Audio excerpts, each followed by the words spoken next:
안녕하세요. 의학 채널 비욘디 시청자 여러분, 반갑습니다. 저는 가천대학교 길병원 소화기내과에 근무하고 있는 강화평 교수라고 합니다. 저는 오늘 이제 앞에서 이제 보셨듯이 췌장의 물혹이라는 주제로 여러분들과 1시간 동안 이 주제에 대해서 얘기를 해보고자 합니다. 이렇게 저도 유튜브를 많이 보고 거의 매일 접하고 있는데 이런 식으로 실제로 제가 라이브를 해보기는 처음입니다. 그래서 저도 많이 긴장되고 실제 강연은 많이 해봤지만 또 이렇게 이런 라이브를 통해서 여러분들을 만나는 건 처음인데 저도 좀 미숙할 수도 있지만 좋은 시간이 되었으면 좋겠습니다. 네, 감사합니다. 제가 이제 오늘 주제를 췌장의 물혹으로 잡은 이유는 이게 진료실에서 이제 췌장 관련 환자분들을 이렇게 만나고 진료를 하다 보면 참 안타까운 부분들이 많습니다. 가장 큰 게 뭐냐면 정말 내가 큰 병이고 죽을 병이라고 생각하고 병원에 오시는 분들이 참 많아요.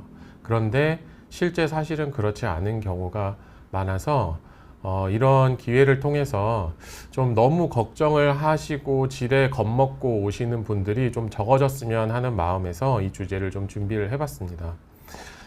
췌장의 물혹이라고 하면 굉장히 이제 췌장에 뭐가 생겼다라고 이제 일반 우리 시청자 여러분께서 받아들이시기는 그러게 되기 때문에 뭔가 되게 내가 큰 병에 걸리고 큰일이 난 것처럼 그렇게 생각하시기가 쉽습니다. 췌장 물혹이라고 진단을 받는 분들의 그 수는 데이터를 보면 매년 조금씩 계속 늘어가고 있습니다.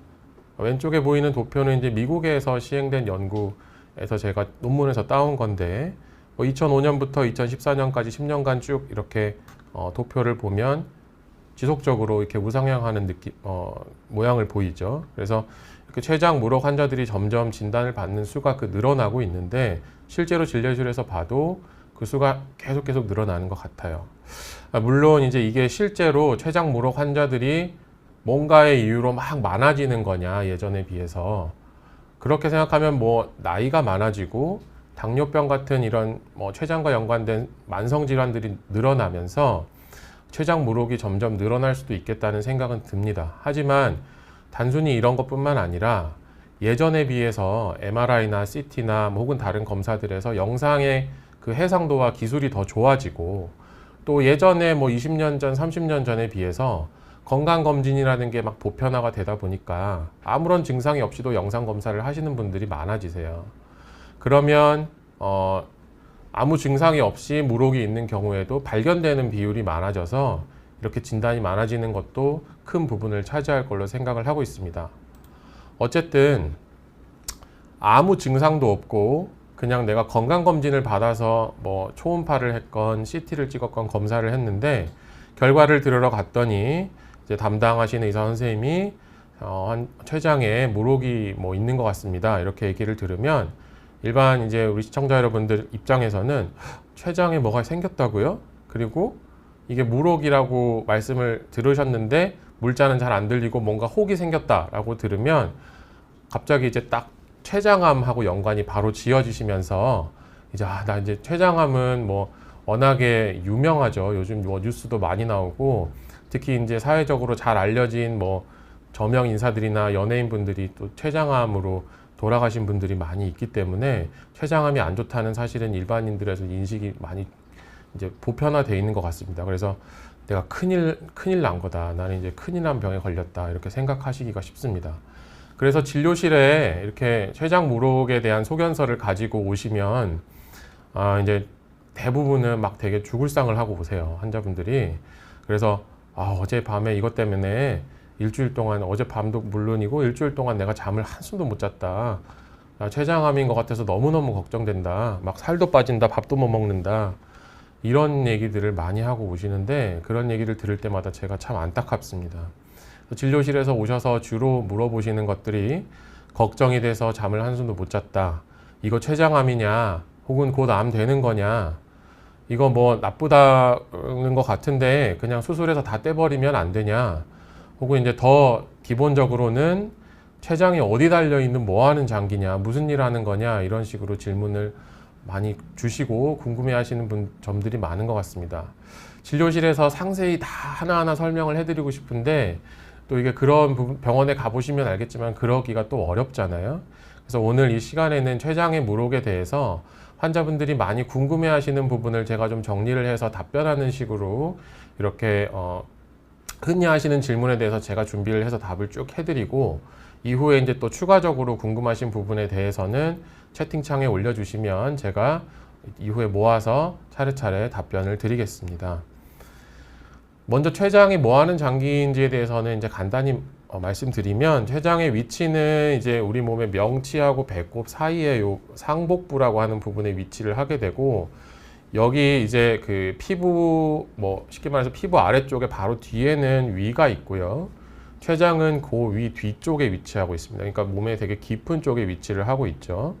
그래서 이게 몸의 상복부의 오른쪽부터 왼쪽까지 한 12에서 15cm 정도 되는 이제 길쭉한 모양의 장기고, 췌장이 주로 하는 일은 이제 소화액을 분비를 해서 음식물을 소화하는 역할을, 이렇게 췌장관을 따라서 쭉 소화액이 나와서 음식이 지나가는 십이지장에서 이렇게 췌장액이 나오면서 섞이게 되고요. 그래서 소화를 하는 효소를 만들어내서 분비하게 되고, 또 한 가지 중요한 건 이제 호르몬, 인슐린이라고 많이 들어보셨죠? 우리 몸에서도 인슐린을 만들고 또 그 반대작용을 하는 글루카곤이라는 호르몬을 서로 분비를 해서 잘 조절을 해서 혈당이 높을 때와 낮을 때 이거를 중심을 맞추기 위해서, 쉽게 말하면 정상 수치를 맞추기 위해서 우리 몸이 이런 혈당 조절을 하는 호르몬을 췌장에서 만들어서 분비하게 됩니다. 근데 이제 췌장은 소화기관이기는 한데 음식물이 실제로 지나가는 기관은 아니고요. 그렇기 때문에 뭐 내시경으로 췌장을 직접적으로 관찰한다거나 그 뭐 사진을 찍는다거나, 뭐 내시경으로 췌장 뭐 조직을 이렇게 눈으로 보면서 바로 뜯는다거나 이렇게 하기는 좀 검사가 어려운 장기입니다. 그러면 췌장에 생기는 이 뭐 혹, 물혹, 이거는 어떤 차이가 있느냐? 사실 물혹에서 혹은 좀 더 상위 개념이라고 생각하시면 되고, 그래서 뭐 혹은 덩어리가 원래는 없는 덩어리가 어떤 장기에서 이렇게 자라난 것이라고 생각하시면 되고, 반대로 이제 물혹이라는 건 덩어리긴 덩어리인데 그 껍질로 된 어떤 덩어리 안에 꽉 차 있는 뭐 조직이 있는 게 아니라 안에 액체가 잔뜩 차 있는 거예요. 이 그림으로 보시면 이제 혹은 이제 사과라고 생각을 하시면, 물혹은 사과 물풍선이라고 생각하시면 됩니다. 그래서 이 안에 물이 들어 차 있는데, 실제로 물혹을 수술을 해서 잘라낸 단면 사진을 보시면 지금 이제 물이 하나도 없죠. 잘라냈기 때문에. 이렇게 큰 방을 이루고 있는 물혹도 있고, 작은 방들이 여러 개 모인 포도송이 같은 물혹도 있고, 그리고 아주 벌집 모양으로 조그만 물방이 이렇게 잔뜩 모여 있는 이런 물혹들도 있고, 다양한 형태를 띠고 있습니다. 그러면 이제 주로 궁금해 하시는 질문들을 하나씩 이제 좀 제가 정리해 보죠. 췌장에 물혹이 있다는데 이거 지금 나 췌장암이란 말인가요? 이렇게 이제 걱정을 처음 하실 수 있을 것 같습니다. 그래서 그에 대한 답은 추가 검사를 해서 확실하게 해볼 필요는 있지만, 췌장에 물혹이 의심될 경우에 대다수는 췌장암이 아닙니다. 그래서 췌장 물혹이라고 보이는 소견은 크게 이제 조금 더 추가 검사를 해보면 3가지 정도로 크게 정리할 수 있을 것 같습니다. 첫 번째는 가성 낭종이라고 해서 우리말로 조금 쉽게 번역하면 가짜 물혹이라고 이제 얘기할 수 있겠는데요. 이건 이제 췌장이 뭐 염증이 심하다든지 또 췌장이 뭐 손상을 받았다든지 해서 췌장액이 새는 바람에 생기는 물집이라고 생각하시면 됩니다. 그래서 이거는 사실은 종양이나 이런 것은 아니고 물집이 생긴 거기 때문에 암으로 변할 가능성이 없고, 이런 손상들이 좀 호전이 되면 이런 물집들도 없어질 수가 있습니다. 이제 실제로 종양성 혹이라고 하는 거는 크게 양성하고 악성으로 나뉘게 되는데, 악성은 암이라는 뜻이고 양성은 아직 암은 아닌 순한 상태라고 생각하시면 됩니다. 물론 이제 이런 것들을 구분을 좀 더 검사를 해야겠지만, 실제로 우리가 암이라고 하는 악성 물혹은 물혹이 이렇게 있다가 그 속에서 암이 발생한 물혹이 있고, 또 한 가지는 이제 실제 췌장암이라고 해서 처음에는 물혹이 아니었고 암으로 이렇게 생겼다가 크기가 너무 커지거나 이러면 그 안이 녹거나 출혈이 생겨요. 그러면서 이제 그 속이 일부 녹아서 물처럼 보일 수가 있어요. 그런 췌장암의 변형된 형태가 있을 수 있는데, 이런 악성 물혹은 처음 물혹이 발견되시는 분들에서 아주 소수입니다. 대부분은 이제 가성 낭종이거나 혹은 양성 물혹이라고 해서 혹은 혹인데, 뭐 앞으로 암이 될 가능성이 좀 있는 물혹들도 있고, 앞으로 암이 될 가능성이 아주 낮거나 거의 없는 물혹이 있는데, 이런 것들이 사실 대부분이라고 할 수가 있겠습니다. 그래서 암이냐라고 물어보시면 아직은 아닌 경우가 많은데 검사를 한번 해봅시다 라고 말씀을 드립니다. 그러면 췌장 물혹 중에서 지금은 암이 아니라고 하니까 다행인데, 암이 될 수 있는 물혹이 있다고 하는데 이게 다 암이 되나요? 가지고 있으면 다 나중에 암이 되나요? 라고 물어보십니다. 그렇게 질문을 하신 거에 대한 저의 대답은, 전반적으로 암이 되는 빈도는 낮습니다. 하지만 아까 앞에서 말씀드렸듯이 일부 물혹은 나중에 암이 될 수가 있어요. 그래서 만약에 처음 이제 물혹을 진단을 처음 알게 되셨다면, 현재 이 물혹의 상태가 어떤지, 뭐 암이 될 수 있는 건지 아닌 건지, 또는 현재 암이 의심되는 건지, 또는 이게 암이 될 위험성이 어느 정도 되는지, 이런 거에 대한 평가가 좀 필요합니다. 전반적으로 암이 되는 빈도는 낮다고 말씀드렸는데, 사실 통계적으로 뭐 몇 프로가 암이 된다, 뭐 몇 년 만에 암이 된다, 이런 데이터는 사실 정확하게 지금 나와 있는 건 없습니다. 아직 모르는 부분이 많고, 뭐 일반화할 수는 없지만 어쨌든 최근에, 뭐 비교적 최근이지만 2013년에 미국에서 나온 논문에서 제가 발췌해온 자료는 10만 명, 물혹 환자가 10만 명이 있을 때 33명이 이 물혹들이 물혹과 연관된 암이 되더라라는 자료가 있습니다. 10만 명당 33명이라고 하면 사실 잘 안 와닿으실 수도 있는데요. 그래서 좀 다른 자료를 가져와 봤는데, 이 도표는 이제 최신의 우리나라 대한민국 국가암 등록 통계에서 발췌한 표고, 도표고, 이제 이거는 물혹하고 상관없이 그냥 일반적인 대한민국 사람에 대한 통계를 얘기를 드리는 겁니다.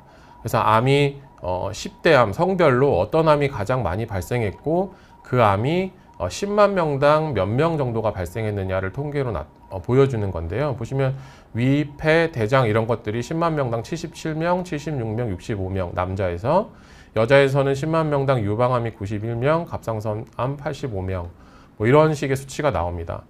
아까 췌장 낭종이, 췌장 물혹이 있는 10만 명당 한 33명 정도가 암이 될 수 있다는 통계가 있다고 말씀드렸습니다.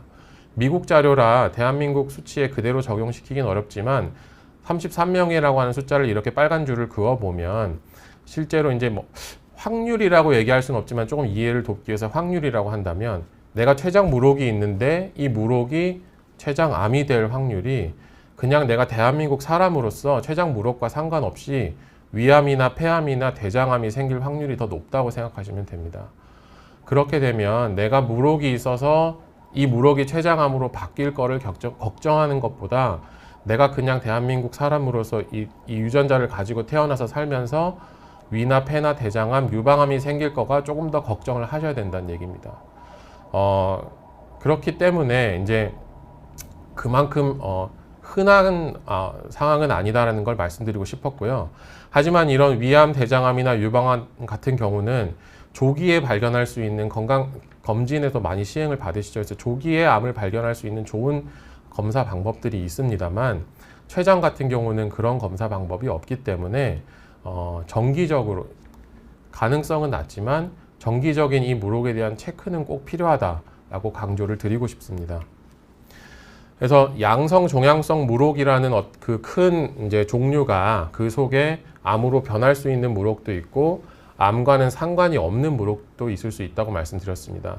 그래서 암과는 좀 가능성이 많이, 연관성이 떨어지는 물혹이 이쪽에 있는 장액석 낭성 종양이라고 하는 물혹이고, 암으로 변할 가능성이 있는 물혹은 이렇게 네 가지 카테고리가 흔하다기보다는 그래도 좀 흔한 분류에 속하고요.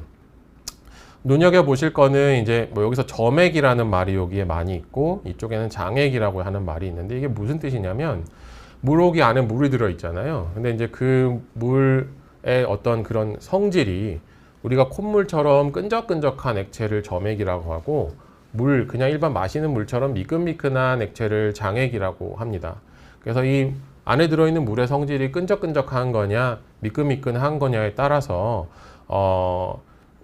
끈적끈적한 물이 들어있으면 점액성 물혹이고 그렇다면 암으로 변할 가능성이 있다. 미끈미끈한 거가 있으면 그럴 가능성이 낮거나 없다라고 생각을 하게 됩니다.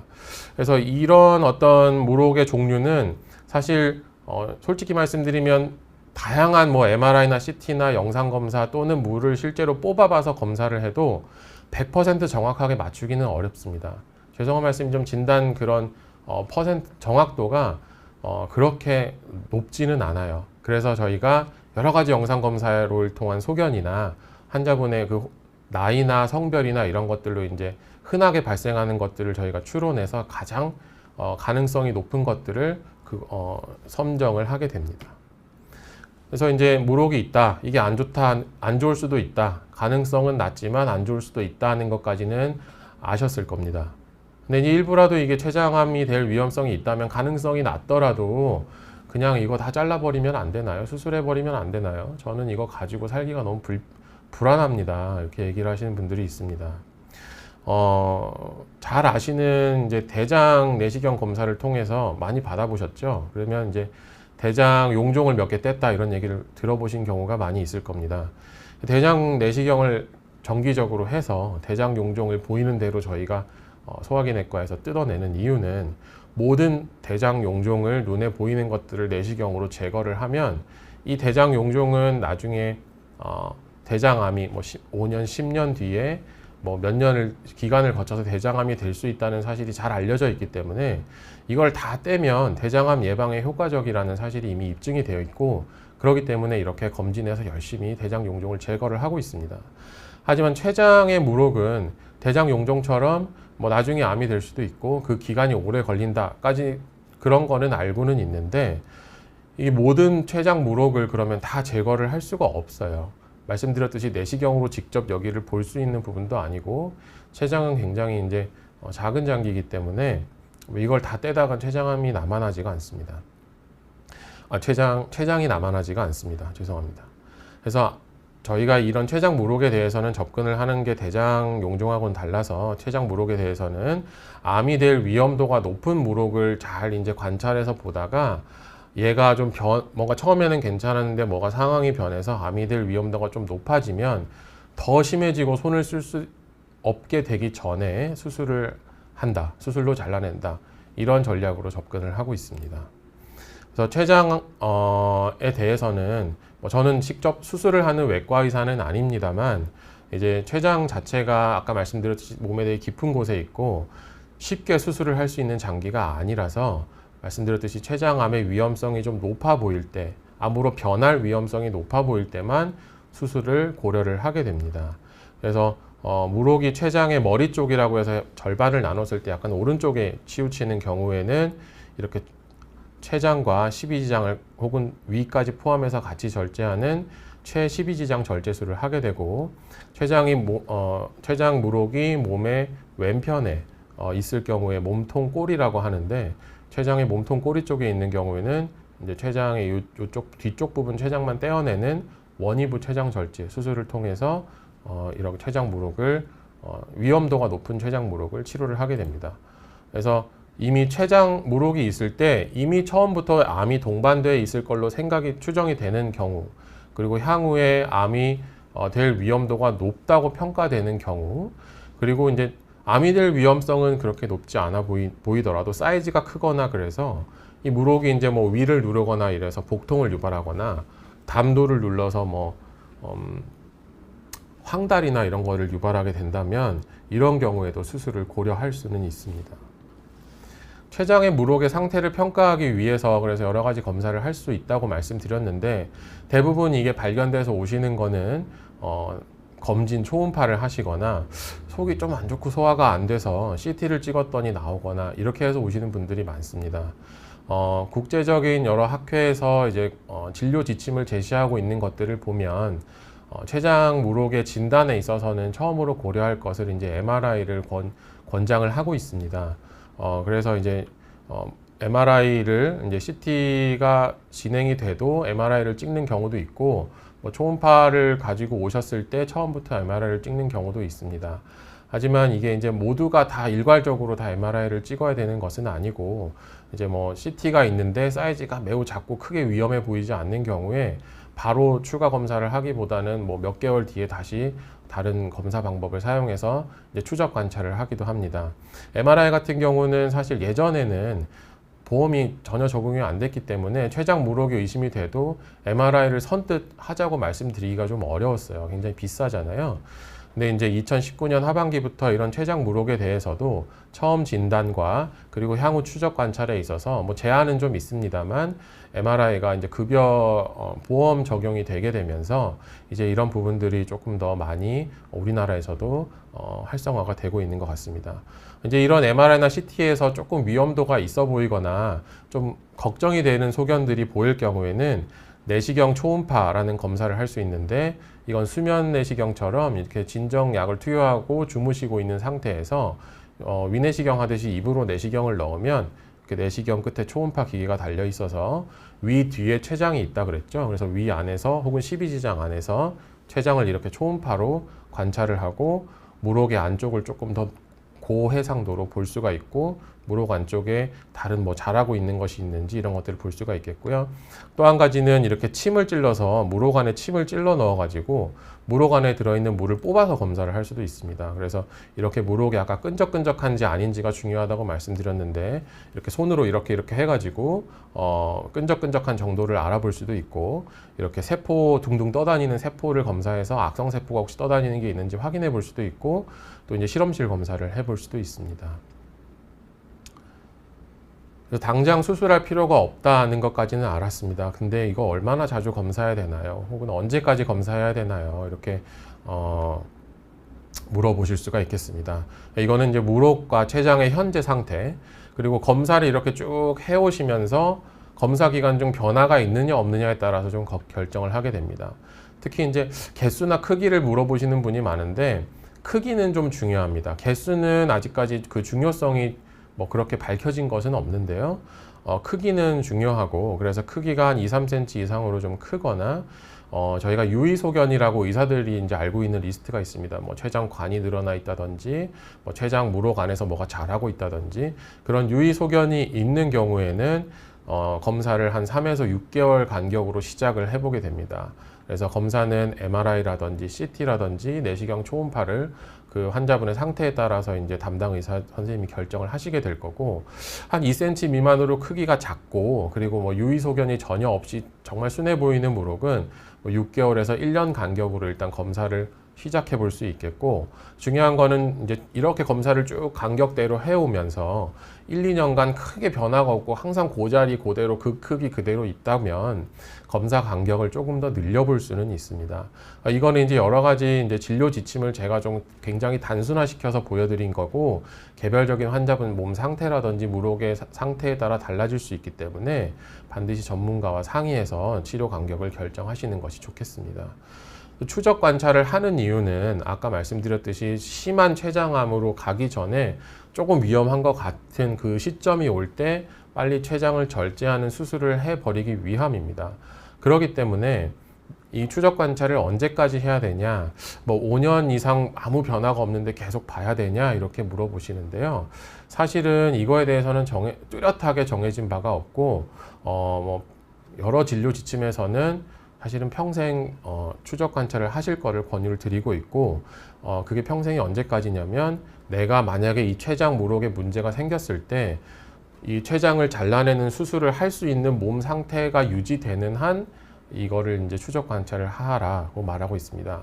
반대로 얘기하면 내가 무록이 있거나 혹은 내 가족이 췌장 무록이 있는데, 이렇게 뭐 50대에 처음 진단을 받아서 70대, 80대 한 30년간 쭉 보다가, 좀 극단적으로 얘기하면 70대, 80대에 내가 몸 컨디션이 너무 안 좋고 이제 뭐 췌장 이 수술 굉장히 크다고 하는데 이 수술을 받을 수 없는, 뭐 내가 기력이 너무 쇠했다, 혹은 뭐 심장이나 뇌혈관에 큰 문제가 생겨서 이런 수술을 받을 수가 없는 그런 몸 상태라고 하면, 그럴 때는 이 무록을 계속 추적하다가 실제로 암이 의심이 돼도 사실 수술을 할 수가 없습니다. 그렇기 때문에 그럴 때는 몸 상태가 안 좋은 경우 무리해서 이거를 계속해서 추적 관찰을 할 필요는 좀 그 필요성이 많이 없어집니다. 그래서 이런 변화가 있을 경우에는 또 계속 추적 관찰을 해야 되는지에 대해서 담당 선생님과 상의를 해보시는 게 좋겠습니다.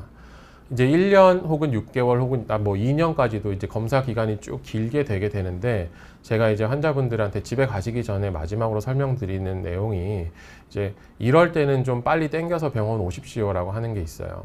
그게 뭐냐면 이제 검사 결과, 검사는 아직 많이 남았는데 내가 당뇨병이 처음 진단됐다. 혹은 원래 당뇨가 있었는데 뭐 평소처럼 음식도 조절 잘하고 운동도 열심히 하고 밥도 잘 약도 잘 챙겨 드시는데 요즘 이상하게 당 조절이 잘 안 된다. 이런 상황이 생기는 경우는 뭔가 췌장의 무록이 나빠졌거나 그 무록이 있는 부위가 아니라 다른 부분에 췌장에 문제가 있어서 이런 게 생길 수 있습니다. 특히 당뇨병은 한 40, 50대 30대 이후부터 이 진단이 늘어나다가 노년기에 처음 진단되는 거는 그보다는 좀 떨어집니다. 근데 뭔가 70대 이후에 노년기에 이런 당뇨가 처음 진단되는 경우에는 한번 췌장에 이 무록이 있으신 분들은 이 췌장 무록에 대해서 검사를 할 기간이 좀 남았더라도 미리 한번 내원해서 상의를 해보시는 게 좋습니다. 또 한 가지는 이 무록이라는 게 뭔가 커지거나 변화가 생겨서 췌장을 지나가는 담도를 누르면 황달이 생기거나 소변 색깔이 콜라색이나 커피색처럼 진해지거나 변 색깔이 창백해지는 회색변이 나오는 경우가 있어요. 이런 경우에도 뭔가 담도나 췌장에 문제가 생긴 거기 때문에 꼭 와서 검사를 땡겨서 해보시는 게 좋겠고, 그 외에는 조금 이제 특징적이진 않습니다만 원인 불명의 심한 체중 감소가 있으시거나 뭔가 치료에 호전 없이 복통이 자꾸 있고 뭐 내시경해도 이상이 없고 이런 경우가 뭐 좀 오래 지속된다면 췌장 무록이 있으신 분들은 좀 미리 당겨서 검사를 고려해 보시는 게 좋습니다. 마지막으로는 이제 가시기 전에 이런 걸 꼭 물어보십니다. 제가 이제 약은 없습니다 이렇게 말씀을 드리면 약이 왜 없나요? 제가 이거를 이제 좋아지게 하기 위해서 뭘 먹거나 뭐 생활 습관을 어떻게 해야 이게 좋아질까요? 이렇게 물어보시고, 또 무록이 없어지기도 하냐고 이렇게 물어보십니다. 사실은 죄송한 말씀이지만 췌장 무록을 좋아지게, 작아지게 하는 혹은 악성화를 막아주는 특효약은 없어요. 그리고 이렇게 이 췌장 무록이 있으신 분들이 뭘 어떻게 더 잘해서 이 무록을 낮추고 크기를 줄이고 없어지게 하고 혹은 진행을 막게 하고 이렇게 뚜렷하게 나와 있는 게 없습니다. 그렇기 때문에 제가 말씀드리는 건 기본적인 이런 우리가 흔히 알고 계시는 건강한 생활 습관을 유지하고, 당뇨 같은 만성 질환이 있으신 분들은 이런 질환을 관리를 잘 하시고 그렇게 지내시라 라고 말씀을 드리고, 무록이 없어지는 경우는 사실 종양성 무록의 경우에는 저절로 없어지는 경우는 거의 없다고 보시면 돼요. 가성낭종, 가짜 무록 같은 경우는 아까 이 췌장의 손상이 좋아지면 없어질 수도 있다고 말씀드렸는데 이런 종양성 무록은 그렇지가 않기 때문에 중요한 거는 이제 어떻게 이 생활 습관을 어떻게 가지느냐, 내가 뭘 더 잘 해야 되느냐 이런 게 아니라 이제 검사를 꾸준히 잘 받으시는 게 중요하고, 이게 검사 기간이 길어지기 때문에 잊어먹고 안 오시는 분들이 생각보다 많이 있습니다. 그래서 이걸 검사를 해야 될 시점에 빠뜨리지 않고 잘 챙겨서 하시라라고 강조를 드리고 싶습니다. 그래서 정리하자면 췌장의 무록이 이제 우연히 발견되는 경우가 많아지고 있는데, 무록이 발견될 그 시점에 바로 암인 경우는 굉장히 드물고, 또 이 무록이 나중에 암은 될 수 있지만 그런 것들이 있지만 향후 암으로 발현되는 빈도는 전반적으로는 낮은 편입니다. 하지만 이제 무록이 췌장암으로 변하는 경우가 분명히 있기 때문에 췌장은 또 이제 다른 암에 비해서 증상이 뚜렷하지 않고 또 일찍 조기에 발견하는 방법이 부족해요. 그래서 정기적인 추적 관찰이 필수적이라고 말씀드리고 싶고요. 수술은 암이 위험도가 높은 무록인 경우에 한해서 시행을 하고, 또 이제 무조건 바로 다 수술하는 건 아니고 환자의 건강 상태를 고려해서 결정을 하게 되고요. 대부분 긴 시간 동안 추적 관찰을 필요로 하지만 고령으로 이제 진입을 하거나 다른 질환이 갑자기 생겨서 몸 상태가 나빠지는 경우 수술을 받을 수 없는 상태라고 판단이 되면 췌장 무록에 대한 추적 관찰도 중단을 고려할 수가 있겠습니다. 이제 중요한 거는 건강한 식단을 유지하시고 생활 습관을 이제 운동 같은 생활 습관을 잘 유지하면서 당뇨 등 이런 성인병 예방과 관리에 이제 주력을 하시면, 이거는 이제 기본적으로 뭐 하시는 건강 관리 지침이죠. 꼭 췌장 무록에 한정된 건 아니고요. 여기에 이제 췌장 무록에 대해서는 꼭 빼먹지 말고 정기적인 검사를 하실 것을 권유를 드립니다. 오늘 제가 이제 준비하고 말씀드리려고 준비한 내용은 이제 이것들이고요. 이제 강의를 진행하면서 모인 이제 질문 주신 거에 대해서 조금 답변을 드려볼게요. 한삼님께서 췌장과 신우신염은 뭐가 다른 건가요? 이렇게 질문 주셨습니다. 췌장염과 신우신염이 뭐가 다른지를 물어보신 것 같아요. 그래서 이 차이점은 염증이 몸에 생기긴 했는데 어떤 장기에 생겼는지가 다른 겁니다. 그래서 췌장염은 아까 제가 지금까지 말씀드린 췌장에 생긴 염증이고요. 흔한 원인으로는 이제 알코올 섭취와 담석, 그다음에 고중성지방 혈증 이런 것들이 있습니다. 그러니까 피에 중성지방 수치, 고지혈증이 심해도 생길 수 있다는 뜻이고요. 신우신염은 신장에 생긴 염증이에요. 콩팥이죠. 그래서 신우신염과 췌장염은 이제 염증이 생긴 위치가 다르고 치료 방법이나 쓰는 약들도 조금 다를 수가 있겠어요. 네, 그래서 엔젤님께서 질문 주신 것은 췌장에 있는 양성혹은 몇 cm가 되면 제거해야 되나요? 췌장에 있는 무록이나 양성혹은 수술하면 바로 당뇨병이 오나요? 인슐린을 맞아야 되나요? 라고 질문 주셨습니다. 네, 중요한 질문인 것 같고요. 그 양성혹이지만 이제 제가 사이즈가 중요할 수 있다고 말씀드렸습니다. 저희가 이제 무록을 경과 관찰하면서 걱정스러운 소견 혹은 유의 소견이라고 하는 몇 가지 이제 그 소견들이 있는데, 크기가 3cm 기준이라는 게 있습니다. 그래서 3cm 기준 3cm보다 좀 크면 조금 이게 위험도가 약간 높은 무록일 수도 있겠다 이렇게 생각을 합니다. 하지만 3cm가 넘는다고 해서 무조건 다 절제하지는 않습니다.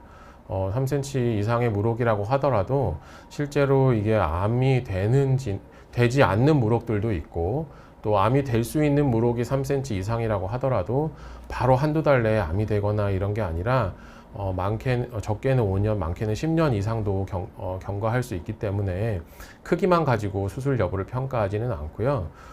이제 다른 아까 말씀드린 물을 뽑아본다든지 이런 검사들을 통해서 조금 위험도가 높은 다른 소견이 여러 가지 있을 때, 또 환자분 몸 상태나 나이를 고려해서 너무 젊은 나이인 경우에는 몸 상태가 괜찮고 앞으로 향후 추적 관찰을 기간이 너무 길어지기 때문에 조금 수술을 더 적극적으로 고려를 할 수도 있겠고, 반대로 이제 아주 고령이시거나 몸 상태가 약하신 분들은 수술을 조금 더 보수적으로 저희가 생각을 하게 됩니다. 췌장은 이제 수술을 하게 되면 말씀드렸듯이 췌장을 일부를 절제를 하게 되는데, 췌장을 수술을 한다고 해서 모두가 당뇨병이 생기는 것은 아닙니다. 췌장을 어떻게 얼마만큼 잘라내느냐에 따라 좀 다르겠지만 그 이후에 몇 년의 기간에 걸쳐서 이제 당뇨가 생길 때 췌장의 일부가 없으면 좀 취약해지는 그런 면은 있을 수가 있겠고, 하지만 췌장을 잘라낸다고 해서 바로 당뇨병이 오지는 않아요.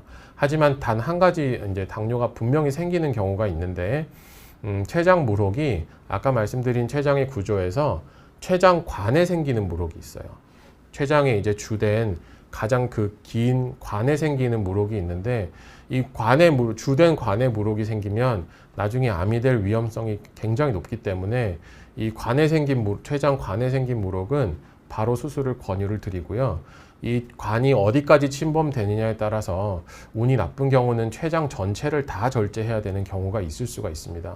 그러면 우리 몸에서 혈당을 조절할 수 있는 장기 자체가 없어지는 거기 때문에 그런 경우에는 반드시 당뇨가 오게 되고, 이런 경우에는 반드시 인슐린을 맞으셔야 돼요. 그래서 췌장 전절제를 해야 되는 경우에는 저희가 참 이 환자분에게 수술에 대해서 설명을 드리기도 참 마음이 좀 어렵고, 가급적이면 이제 좀 남겨볼 수 있는 방법이 없을지 좀 외과 선생님들하고 고민을 하게 되는데, 아무튼 그런 경우가 단 한 가지 경우가 그런 경우입니다.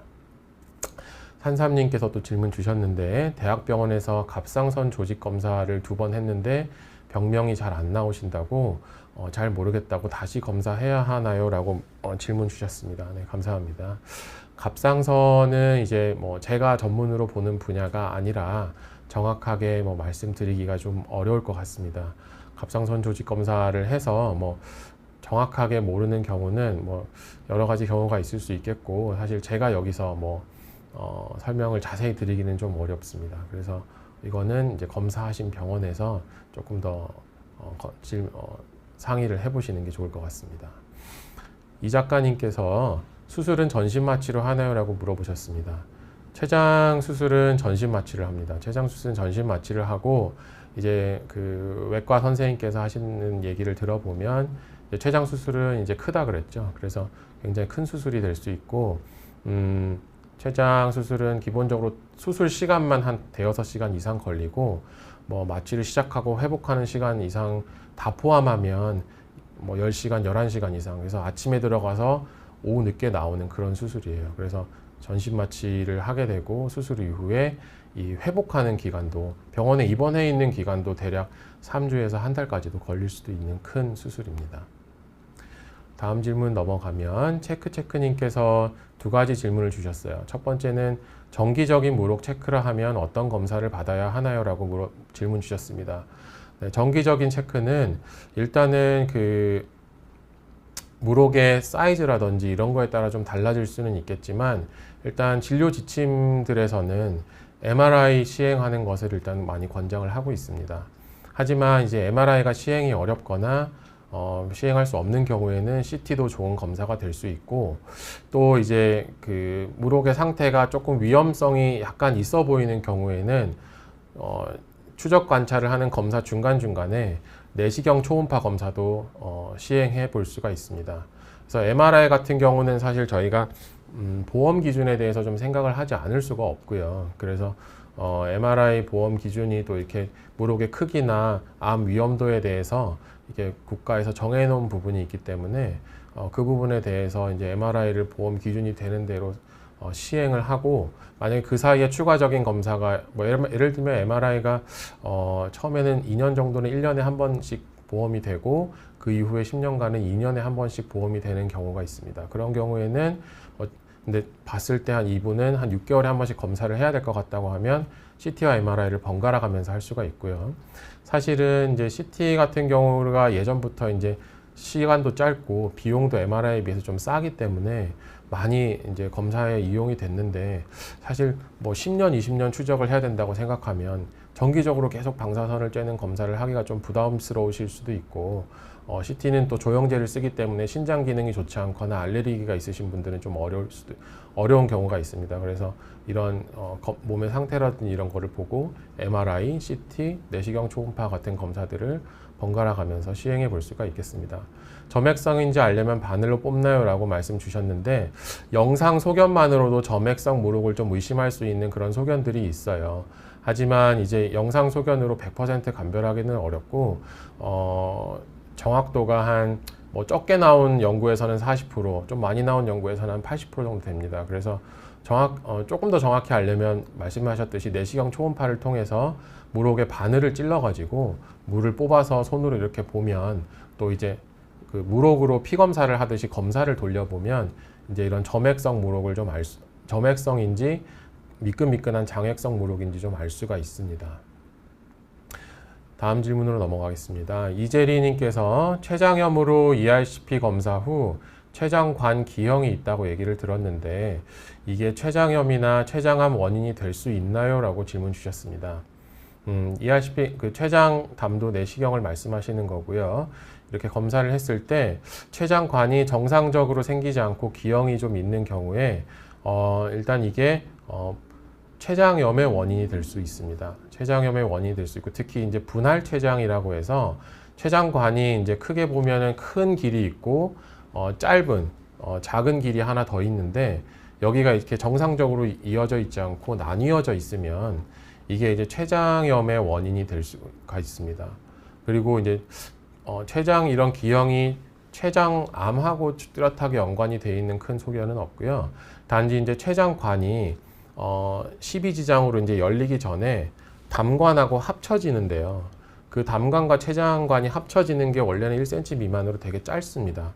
근데 이게 1cm, 1.5cm 이상 더 길어지는 경우가 저희가 담체관 합류부 이상이라고 하는 기형이 있는데, 이런 경우에는 췌장의 액이 담도로 역류를 하는 경우가 있기 때문에 담도에 만성적으로 이렇게 염증이 오게 돼서 담도라든지 잘 알려진 건 이제 쓸개, 담낭의 암과는 연관성이 있다고 되어 있어서 이런 경우에는 담낭이나 이런 담도에 대해서 좀 정기적으로 확인을 한다든지 뭐 필요한 경우에는 담낭 절제술까지 시행을 해볼 수가 있습니다.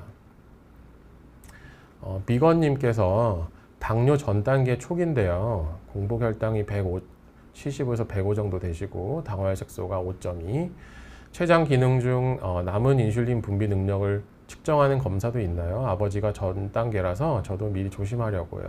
질문 주셨어요. 당뇨 전 단계라고 하면 이제 공복 혈당이 100 이상으로 지속적으로 체크되는 경우를 전 단계라고 하고, 반복적으로 측정했을 때 공복 혈당이 126 이상이면 당뇨 진단 기준에 들어가게 되는데, 이제 남은 인슐린 분비능 측정하는 검사가 있습니다. 혈액 검사로 인슐린과 뭐 C펩타이드라는 검사를 공복이랑 그리고 식후 2시간 이후에 이제 측정을 해서 이거를 이제 수치가 어떻게 변하는지를 보는 검사가 있어요. 그래서 당뇨 전 단계라 미리 조심을 하기 위해서 뭐 이런 검사를 뭐 해보시는 경우도 있겠고, 특히 이제 그 건강검진에서도 이런 검사를 뭐 하는 경우도 있더라고요. 근데 이제 이런 인슐린 분비능을 지속적으로 검사를 하는 경우는 저는 별로 뭐 옳지는 않다고 생각되고, 전 단계라면 그냥 건강한 생활 습관을 유지하시고 뭐 체중이 좀 있으시면 체중을 감소를 좀 시도를 해보시고, 공복 혈당 정도만 반복적으로 이제 정기적으로 체크하셔도 충분하리라고 생각이 되고요.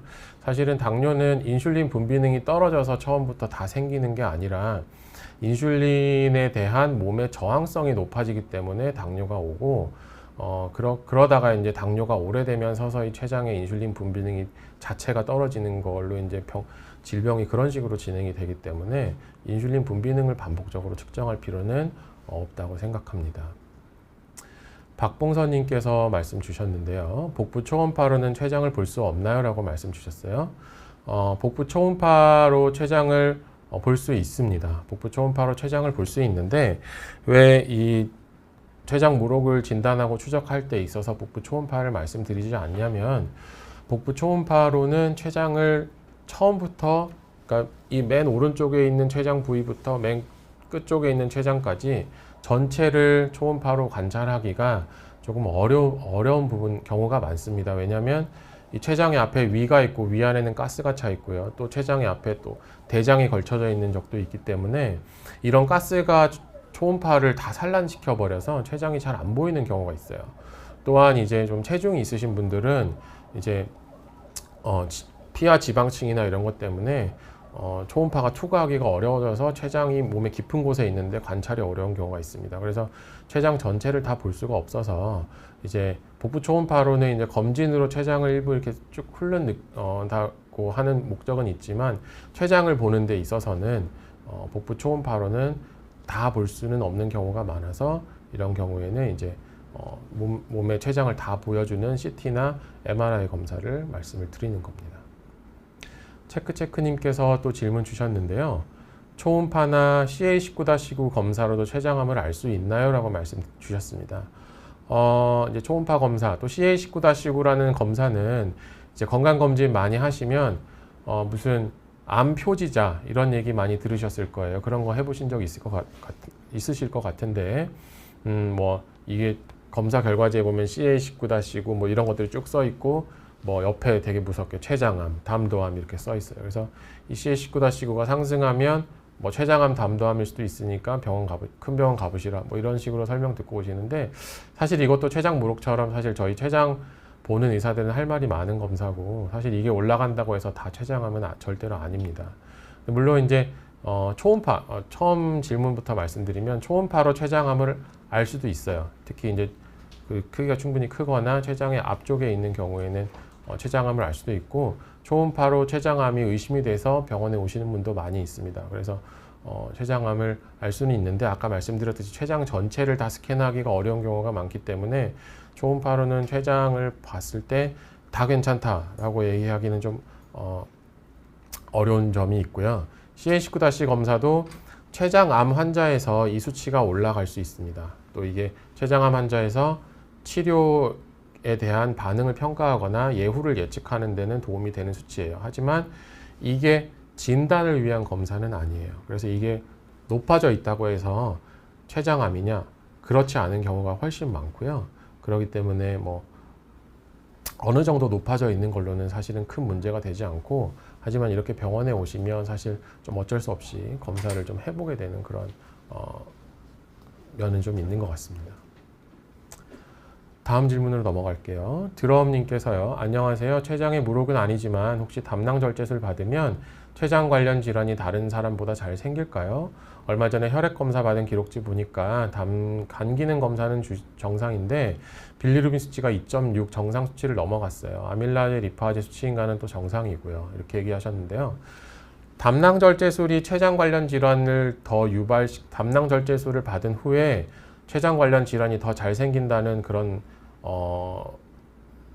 얘기는 없습니다. 그런 얘기는 없으니까 안심하셔도 되고, 피검사에서 빌리루빈 수치가 올라갔다고 말씀 주셨는데 2.6이면 정상보다 좀 높네요. 2배 이상 올라간 수치이기는 한데 지금 다른 검사들 자세히 제가 못 봐서 정확히는 모르겠지만 이런 분들이 있어요. 빌리루빈 수치만 올라가 있는 분들이 있습니다. 이 빌리루빈 수치라는 게 우리가 흔히 얘기하는 황달 수치라고 하는 건데 아까 말씀드렸듯이 담도가 막히거나 혹은 담도는 안 막혔지만 간에 뭔가 문제가 있거나 해서 담즙이 잘 흐르지 않으면 이 수치가 올라갈 수 있어요. 근데 이런 경우에 빌리루빈 수치만 오르는 게 아니라 여러 가지 간 기능 관련된 다른 검사 수치들이 같이 변화하게 되는데요. 어떤 환자들은 검사를 해보면 빌리루빈 수치만 정상보다 계속 높게 나오는 경우가 있어요.